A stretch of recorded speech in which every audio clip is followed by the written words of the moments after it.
going on, YouTube? Kennard Vernon Stewart here for the podcast. Talking Auburn football. Go ahead and like the video, comment, and subscribe to Vernon Speak Sports Auburn. Very nice day out. Doing another CarCast. Like the video, comment, and subscribe. And as always, it's great to be an Auburn Tiger, War Eagle. Bryan Harsin has completed his coaching staff. At least we hope so. We hope nobody jumps ship.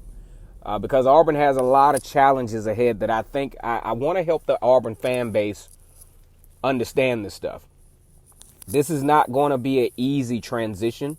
This is not a ready-made 12-2 glorious season per se. Auburn's got a lot of question marks that can be answered within the next few weeks. Of course, you got National Signing Day coming up pretty soon.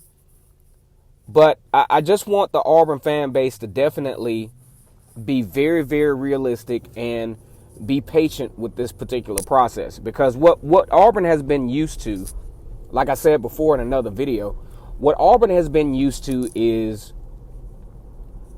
a couple of years of bad seasons, and all of a sudden, new head coach comes in, has one good season, and then just explodes the next season and can never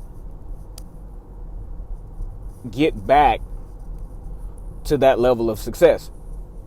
I.e. Gus Malzahn, former Auburn head coach, comes into Auburn in 2013 after Auburn having an epically terrible 2012 season, was responsible for one of the most profound turnarounds in college football history, probably, taking Auburn to the national championship. Obviously just couldn't get back to that point.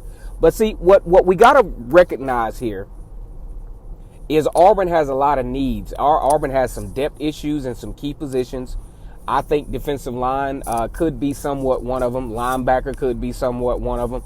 But especially glaring is the quarterback position and the running back position. I think Auburn's got to get at least 2 running backs during the offseason, preferably from the JUCO market, to supplement the losses of Harold Joyner, Mark Anthony Richards, DJ Williams. Those were all crucial because you had a situation where you were looking at the possibility of having easily one of the most full running back rooms in the SEC for sure. But with those guys opting out and hitting the transfer portal, now we are where we are. And you also look at the quarterback position. Now, it is my unpopular opinion that Bo Nix will be successful his junior year. I think he has the intangibles. I think he will have the opportunity to have some coaching philosophy changes. I think Bo Nix has a unique opportunity here to really turn things around.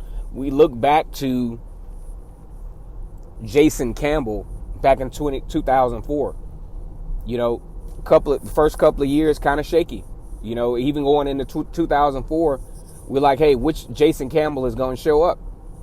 Lo and behold, the Jason Campbell that was needed to show up showed up. And he had one of the best seasons at that time for Auburn quarterback, leading Auburn to an undefeated season. Also with an outside opportunity at a national championship appearance, but that kind of fell short. That was during the BCS era, and it was a situation where Auburn was kind of snubbed out of that and had to settle for a Sugar Bowl appearance against Virginia Tech. I think we gotta really pump the brakes on. I think Bryan Harsin is going to be a really good coach. I really do. There are a lot of intangibles that he brings to the table that I'm really impressed with. Number 1 is the transparency.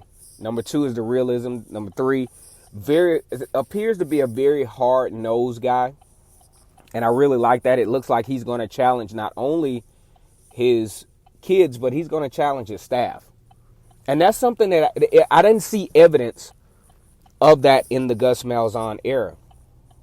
I didn't see a lot of challenge. I didn't see a lot of pushing to the next level. Guys weren't that much better as coaches, as players. He just didn't have a real real deal culture of development. And it just goes to show when you look at the results, we can say a lot of things. We can look at Gus and look at the intentions, but results don't lie. And 8-5, pretty much the majority of your career at Auburn, that just doesn't lie. We can sugarcoat it all we want to. We can wait for this miraculous season to come about for Gus Malzahn, but it now that I look back at it, it wasn't going to happen. As much as I actually was probably one of the biggest defenders of Gus Malzahn, because I was just hoping that some kind of way that he would see what some of us saw and the opportunities that some of us saw. Anyway, we're not going to get on that tangent today, but Auburn's got some serious challenges when it comes to finalizing this recruiting class. I think this is a recruiting class that, Auburn really needs to shore up as much as they possibly can. It's unrealistic to think that you're going to finish in the top, the top 10 at this point. But it is salvageable. And also, you have a little bit more time because you can still continue to get, junior college transfers, guys out of high school who haven't signed yet. So they'll just have to go aggressive on the trail. And maybe Auburn can not only salvage this particular season as far as recruiting goes, but go ahead and start building towards the future. But I think the fan base definitely has to be patient with this particular coaching staff and not expect too many, immediate results, because this schedule is tough. I mean, this schedule is really tough. I mean, you got a soft landing to where you can begin with Georgia State, Alabama State, Akron, and then you got the big one up in Happy Valley College Station. Not College Station, but Penn State. And, it's just going to be a really challenging season for the Tigers. I think, a winning season, I think, will happen. But as far as the over-the-top 10-2, 11-1, that at the moment appears to be a little far-fetched. Kennard Vernon Stewart, I'm always here to talk to you about this Auburn football phenomenon we have going on here. Like the video, comment, and subscribe as always. It's definitely great to be an Auburn Tiger War Eagle. Check out my guys' War Report. They're doing their Facts or Nah video, I think today at some point.